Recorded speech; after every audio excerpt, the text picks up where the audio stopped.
Infrastructure మీద ఏంటి, దాని మీద ఏమేమి ఉంది ఇప్పుడు? అది ఓన్లీ కమిషనర్ ఇన్ఫ్రాస్ట్రక్చర్ ఒక వర్టికల్ క్రియేట్ చేశారు సార్.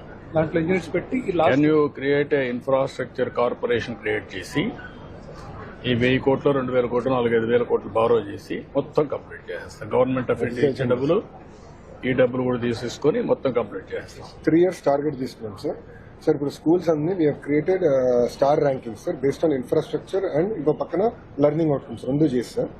సో దాన్ని బట్టి ఎక్కడైతే 1 star 2 stars ఉన్నాయో అక్కడ ఫోకస్ ముందలు పెట్టి ఈ సంవత్సరం అంతా అప్గ్రేడ్ చేసి all of them to force. మీరు ఏం చేయాలంటే ఒక లెవెల్ వరకు తీసుకెళ్లి ఆ కార్పొరేషన్ ద్వారా ఎంత అవసరమైతే బారో చేసి అల్యూమినా స్ట్రెంగ్తన్ చేసి వాళ్ళు కూడా ఫ్లో బ్యాక్ చేసి ఆ డబ్బులు ఆ స్కూల్ కార్పస్ కింద పెట్టి కంటిన్యూగా ఇన్ఫ్రాస్ట్రక్చర్ సాఫ్ట్ స్కిల్స్ కి ఉపయోగించుకుంటూ వెళ్తూ ఉంటాం. Every school will have A corpus. Star ranking చేశాం కదా సార్. ప్యాకేజ్ ఆఫ్ వర్క్స్ కూడా మేము ఫైనల్ చేస్తే అది అల్యూమినా కూడా ఓపెన్ చేస్తాం. ఎవరైనా దాతలు చాలా మంది ఉన్నారు సార్. అల్యూమినా కంపల్సరీ పెట్టాలి. అదే సార్ అల్యూమినా ఆర్గనైజేషన్ పెట్టేసి కంపల్సరీగా ఇన్వైట్ చేసి ఆ ప్రైడ్ ని కింద ప్రమోట్ చేస్తూ యూ విల్ మొబిలైజ్ రిసోర్సెస్. ఇవన్నీ కూడా కంప్లీట్ చేసి మీకు అసెట్స్ ఉన్నాయి. Land is a big asset, పిల్లలు is a big asset, parents is a big asset for you. ఆ మోటివేషన్ పోయింది over a period of time.